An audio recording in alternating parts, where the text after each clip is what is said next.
मातरम का नारा लगाकर लोग जेल गए, लाठियां पड़ी उनको। मैं आपके माध्यम से इस सरकार से पूछना चाहता हूं, आरएसएस के 4 लोगों का नाम बताओ जो वंदे मातरम नारा लगा के जेल गए, उनका नाम बताओ आप। 4 लोगों का नाम बताओ आप। आपने 52 साल तक हिंदुस्तान का तिरंगा झंडा आरएसएस के मुख्यालय पे नहीं फहराया सर, नहीं फहराया।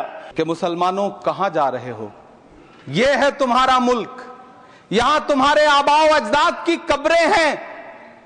उस वक्त मौलाना आजाद की ये सदाएं सुन करके लोगों ने अपने सरों की गठरियां उतार करके रख दी थी। सदन में इतिहास को तोड़ मरोड़ कर पेश करके फिर से मुस्लिम तुष्टीकरण के नाम पर भारतीय मुसलमानों को कटघरे में खड़े करने की कोशिश की जा रही है कि हम भारतीय मुसलमान जिन्ना के आह्वान को ठुकराकर अपने इस प्यारे वतन की मिट्टी के साथ मजबूती से जुड़े रहे। हम भारतीय मुसलमान इंडियंस बाय चॉइस हैं, बाय चांस नहीं। यही समय है कि हम वंदे मातरम को सिर्फ नारा नहीं, नीति और जिम्मेदारी बनाए कि सारे जहां से अच्छा हिंदुस्तान हमारा, हम बुलबुले हैं इसके, ये गुलसिता हमारा, मजहब नहीं सिखाता आपस में बैर रखना, हिंदी है हम, वतन है हिंदुस्तान हमारा।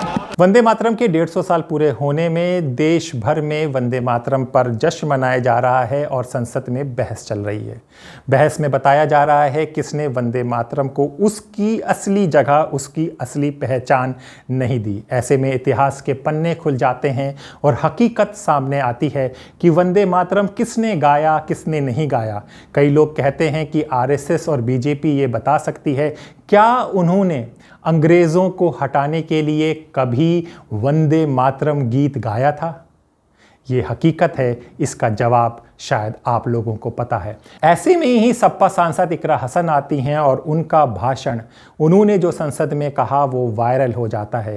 कहते हैं सारे जहां से अच्छा हिंदुस्तान हमारा, हम बुलबुले हैं इसकी, ये गुलस्तान हमारा, हिंदी हैं हम, वतन है हिंदुस्तान हमारा।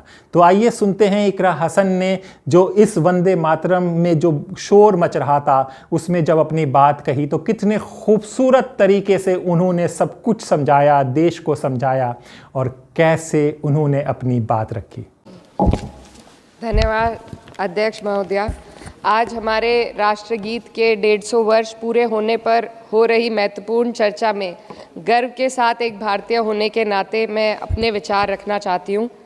सदन में इतिहास को तोड़ मरोड़ कर पेश करके फिर से मुस्लिम तुष्टीकरण के नाम पर भारतीय मुसलमानों को कटघरे में खड़े करने की कोशिश की जा रही है। लेकिन मैं सदन में बताना चाहूँगी कि हम भारतीय मुसलमान जिन्ना के आह्वान को ठुकराकर अपने इस प्यारे वतन की मिट्टी के साथ मजबूती से जुड़े रहे।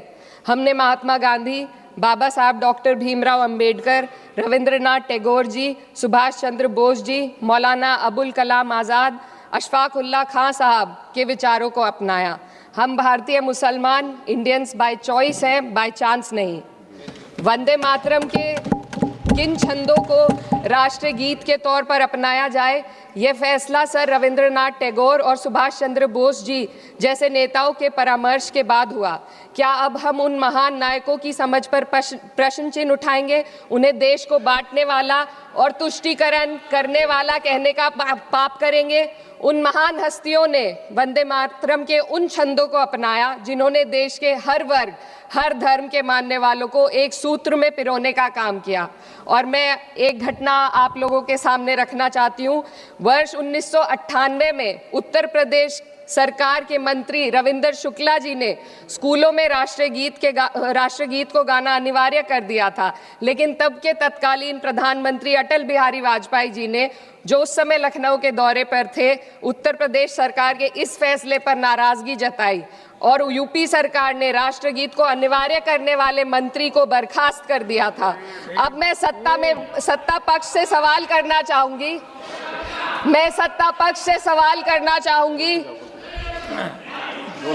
बोलने दीजिए। मैं सत्ता पक्ष से सवाल करना चाहूंगी कि जो विजन आजादी के समय के लोगों का था राष्ट्रगीत को स्वेच्छा पर छोड़ने का, उसी का अनुसरण माननीय अटल बिहारी वाजपेयी जी ने किया, तो क्या वे भी मुस्लिम तुष्टीकरण कर रहे थे?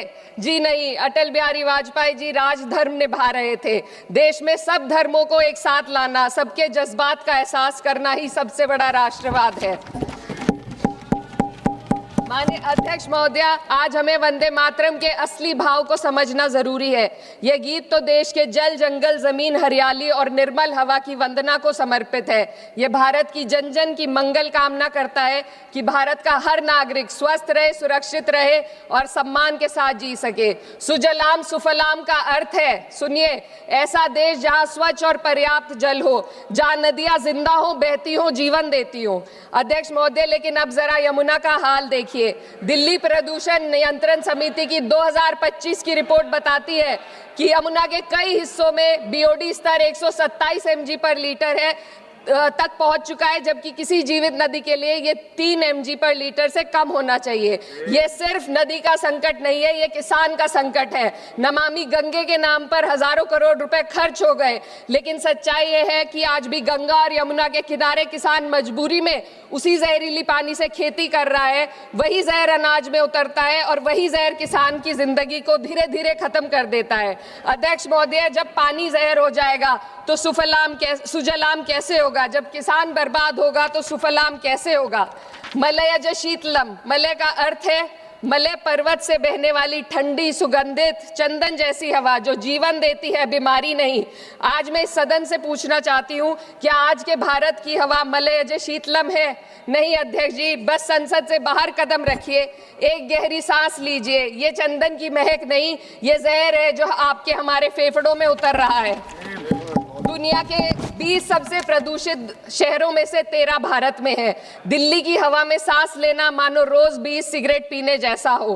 भारत हर साल सर्दियों में जहरीली हवा के प्रकोप में घिर जाता है। AQI गंभीर स्तर पर आ जाता है। ठंडी हवा का सपना अब गैस चेंबर की हकीकत बन चुका है। हम वो देश हैं जहां सरकार प्रकृति पर बने गीत का मान मर्दन तो करती है, पर उसी प्रकृति, जंगल, हवा, पेड़ को बचाने वाले कानूनों को धीरे धीरे खुद ही खत्म कर रही है। ये है आज के हमारे मलयज शीतलम की अफसोसजनक सच्चाई। अगर हम हवा को साफ नहीं कर पाए तो न सुजलाम बचेगा, न सुफलाम बचेगा। माननीय अध्यक्ष महोदय, सस्य श्यामलम का अर्थ है ऐसा देश जहां उपजाऊ जमीन हो, जहां खेत फसल से भरे हो और किसान कर्ज और निराशा में न डूबा हो। आज किसान सिर्फ मौसम से नहीं लड़ रहा, वह प्रदूषण, नीतियों की बेरुखी और सिस्टम की नाइंसाफी से लड़ रहा है। एक तरफ कॉर्पोरेट के लोन माफ होते हैं, दूसरी तरफ किसान को उसकी वाजिब MSP भी नहीं मिल पाती है। आप ग्लोबल सुपर पावर बनने की बात करते हैं, लेकिन हमारी पर कैपिटा इनकम दुनिया में 136वें नंबर पर है।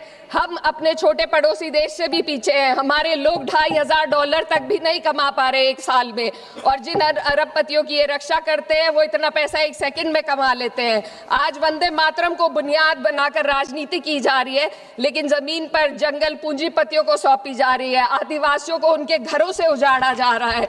मातरम में जो मात्रा माता है वे सिर्फ मातृभूमि की वंदना नहीं, वे इस धरती की हर नारी, वे इस देश की हर बेटी, हर महिला के सम्मान की बात भी करता है। लेकिन आंकड़े अगर आप देखेंगे, NCRB की हाल की रिपोर्ट के अनुसार, मैम जसवंत के अनुसार देश में हर वर्ष लगभग 30,000 से अधिक बलात्कार हो रहे हैं। यानी एक दिन में 80 से अधिक महिलाएं यौन हिंसा का शिकार होती हैं, और ये सिर्फ दर्ज मामले हैं। जब जम्मू कश्मीर की एक बच्ची हिंसक अत्याचार का शिकार होती है, जब सत्ता से जुड़े लोगों पर आरोप लगते हैं और कार्रवाई वर्षों लटक जाती है, जब उन्नाव की पीड़िता लखनऊ के दरबार में इंसाफ को लेकर अपनी जान देने पर आमादा होती है, जब बिल्किस बानो के अपराधियों का सरकार के लोग द्वारा स्वागत किया जाता है, तो ये घटनाएं वंदे मातरम की आत्मा पर चोट पहुंचाती है। मैं अध्यक्ष महोदया बस यही कहना चाहती हूँ अपनी बात को अंत में रखते हुए कि वंदे मातरम सिर्फ अतीत की ललकार नहीं, ये वर्तमान की जिम्मेदारी है। ये आत्म मंथन की घड़ी है। यही समय है कि हम वंदे मातरम को सिर्फ नारा नहीं, नीति और जिम्मेदारी बनाएं। और अपने जज्बात को मैं आलमा इकबाल साहब के तराना हिंद के साथ इस सदन में रखना चाहती हूँ कि सारे जहां से अच्छा हिंदुस्तान हमारा, हम बुलबुले हैं इसके, ये गुलसिता हमारा, मजहब नहीं सिखाता आपस में बैर रखना, हिंदी है हम, वतन है हिंदुस्तान हमारा। आज बात बेरोजगारी की होनी चाहिए, आज बात अर्थव्यवस्था की होनी चाहिए, आज बात देश के जो तरह का माहौल हो रहा है वो होनी चाहिए। आज दलित पर किस तरह के अत्याचार हो रहे हैं, जैसे कि खरगे साहब ने कहा, किस तरह से माइनॉरिटी के साथ हो रहा है और किस तरह से माइक लेकर जो नए नए रिपोर्टर बने हैं वो हिंदू मुसलमान करते हुए चांदनी चौक और मुस्लिम एरियो में घूम रहे हैं, और कैसे मेन स्ट्रीम मीडिया हिंदू मुसलमान का विवाद करता है और हिंदू मुसलमान के बीच में खाई पैदा कर रहा है। ऐसे में ये गीत सच में मायने रखते हैं। सारे जहां से अच्छा हिंदुस्तान हमारा, हम बुलबुलें हैं इसकी, ये गुलिस्तान हमारा।